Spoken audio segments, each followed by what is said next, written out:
Nah, sepertinya Pak Menteri kita ini karena latar belakangnya bukan dari teknokrasi, latar belakangnya juga bukan berasal dari kampus, sehingga statement-statementnya tidak memposisikan dirinya sebagai negarawan. Tapi nampaknya ini mencontoh mulanya Pak Jokowi. Pak Jokowi itu kan segala hal dicampuri. Oleh karena itu kalau kita analisa apa yang dilakukan oleh Yakut Komas, jelas ini memenuhi unsur pasal 156A KUHP tentang penistaan agama. Masa Menteri Agama ngurusin ketua, mestinya ngurusin, oh ini haji ini berangkatnya tanggal sekian, kenapa belum berangkat, bla bla bla dijelaskan. Ada Menteri BUMN yang diurusi BC, ya kan? Jadi memang karena tidak ada kabinet teknokrasi, otomatis tidak mungkin melahirkan zakon kabinet ya. Ya seperti ini akhirnya tumpang tindih dan bicara tidak proporsional, tidak profesional.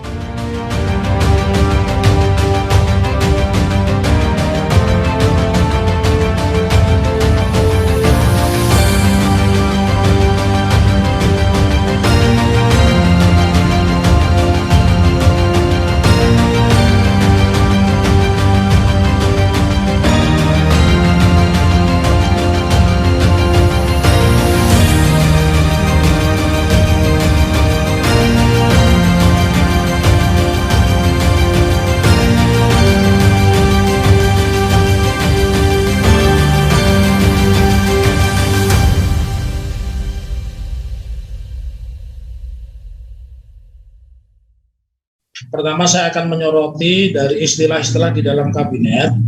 Kalau di kabinet-kabinet sebelumnya, ya kabinet itu kan bercirikan dua. Satu kabinet teknokrasi ya yang terdiri dari para teknokrat ya. Yang kedua kemudian kabinet yang merupakan representasi partai-partai ya. Kalau yang pertama itu pada masa pemerintahan Pak Harto, karena pada saat itu kan terjadi otonomi politik yang begitu kuat, atau kita sering menyebutnya pada saat itu monolitik. Jadi banyak partai politik, ada 3 partai politik tapi yang kuat Golkar, sehingga sering dikenal pada saat itu dengan istilah zakon kabinet. Zakon kabinet itu orang direkrut karena pengetahuannya, karena kapasitasnya, karena ilmunya. Karena itu pada masa itu sampai dengan SBY lebih banyak ditemukan menteri-menteri itu dari kalangan perguruan tinggi atau mix dengan kalangan profesional. Nah, ketika kita bicara kalangan perguruan tinggi, sejelek apapun menteri saat itu rata-rata kalau bukan doktor itu adalah guru besar dan tentu fasih belajar tentang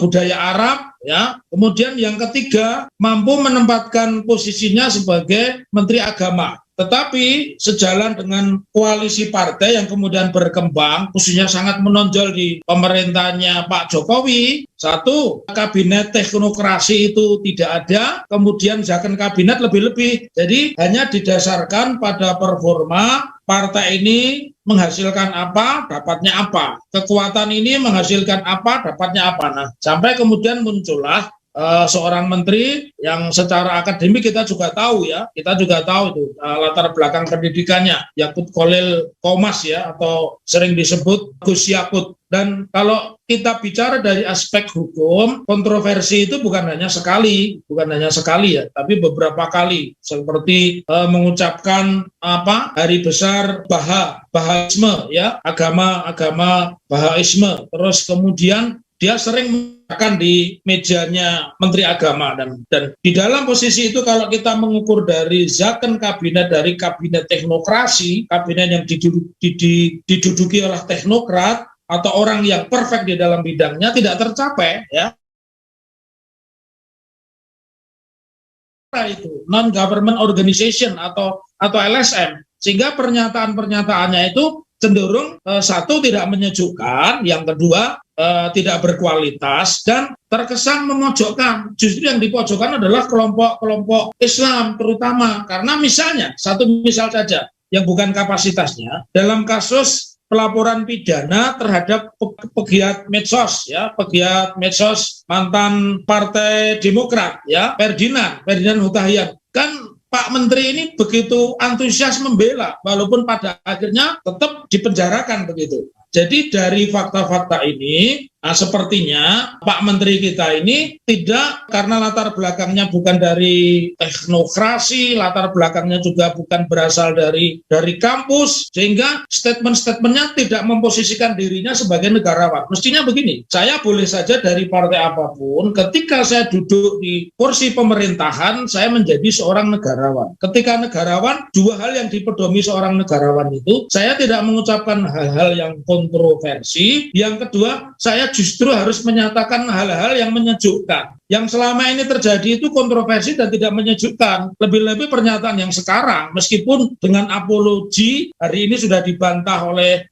pelaksana tugas Biro Humasnya bahwa itu tidak berniat. Saya justru menjadi pertanyaan, kenapa Pak Menteri yang biasanya mengucapkan langsung, berhadapan langsung dengan publik, misalkan mengucapkan hari kelahiran agama Bahai dan seterusnya, Natal dan seterusnya, kenapa harus pakai PLT Biro Humas? Ya, ini kan menunjukkan bahwa beliau itu ingin mengurangi posisi diametrisnya yang berhadapan dengan masyarakat. Kebetulan ini momen sambung, kemarin Miftah, ya, sekarang dilanjutkan oleh Yakut Khalil Qomas. Nah, oleh karena itu sekarang kita melihat dari deskripsi tindak pidana, ya. Sebuah perbuatan itu dianggap tidak pidana karena terdiri dari tiga hal. Satu, niat, atau di dalam bahasa hukum mens rea. Jadi ketika saya mengutarakan sesuatu, tujuan saya apa. Kemudian yang kedua, fakta material, perbuatan fisiknya apa. Yang ketiga, asas-asas formil di dalam perbuatan pidana terpenuhi tidak. Nah, kalau kita lihat apa yang disampaikan beliau ini kan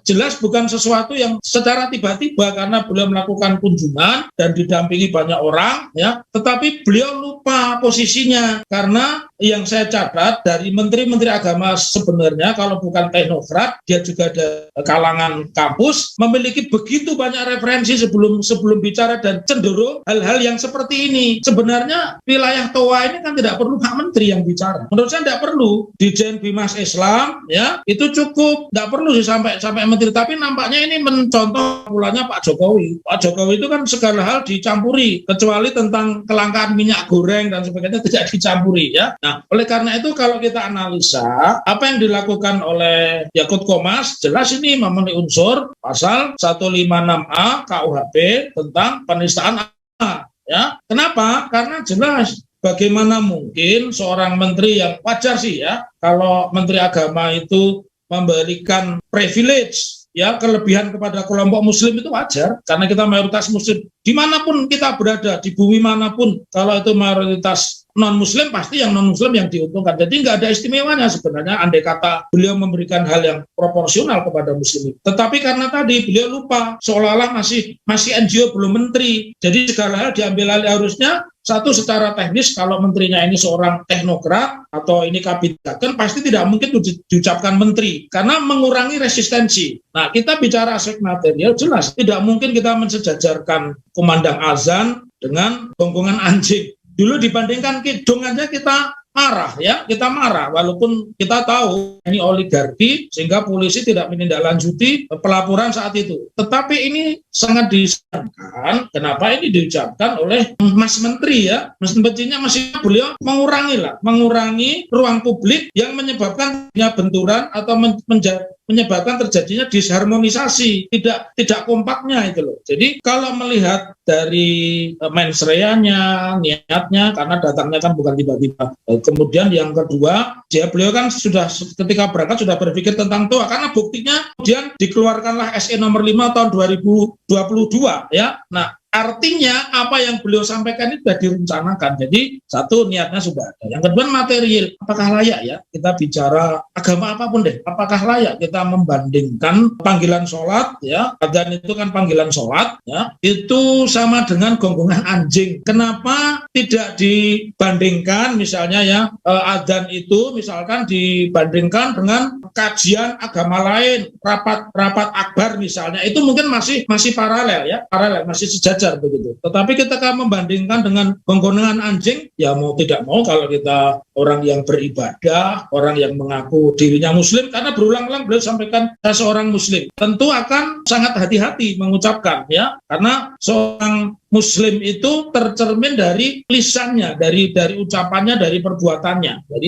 Jadi materialnya terpenuhi, kemudian formilnya, rangkaiannya kan ada itu. Barang siapa ya dengan maksud untuk didengar orang lain dan yang dia sampaikan menyinggung kelompok atau suku agama tertentu, maka di pasal 28 ayat 2 Undang-Undang Informasi dan Transaksi Elektronik, khususnya pasal 19 2016 itu jelas terpenuhi. Tetapi menurut saya saya juga tidak mau ini berada pada posisi diametrikal. Harusnya minta maaf saja. Kalau yang mengucapkan beliau ya minta maaf saja, minta maaf dan sebagainya begitu. Nggak usah pakai kepala biru ya. Dan selanjutnya supaya itu hati-hati, mohon maaf nih, saya kebetulan waktu muda kan pernah anggota DPR termuda ya. Jadi pada saat itu sebelum saya duduk di kursi legislatif itu punya pendidikan short course selama 2 minggu, namanya orientasi kedewanan. Diajarin, cara makannya pun diajari, cara bertatap muka dengan media massa diajari, cara public hearing, bersua dengan masyarakat yang sekarang dikenal reses, itu diajari, legal drafting, membuat undang-undang diajari, budgeting, dan yang terutama adalah melakukan fungsi kontrol. Saya melihat kok ini tidak ada ya. Jadi banyak menteri, bukan hanya beliau yang ngurusi remeh-remeh. Masa menteri agama ngurusin toa, mestinya ngurusin, oh ini haji ini berangkatnya tanggal sekian, kenapa belum berangkat, bla bla bla dijelaskan. Ada menteri BUMN yang diurusi BC, ya kan? Jadi memang karena tidak ada kabinet teknokrasi, otomatis tidak mungkin melahirkan zakon kabinet ya. Ya seperti ini akhirnya tumpang tindih dan bicara tidak proporsional, tidak profesional. Begitu, Ustaz Slamet.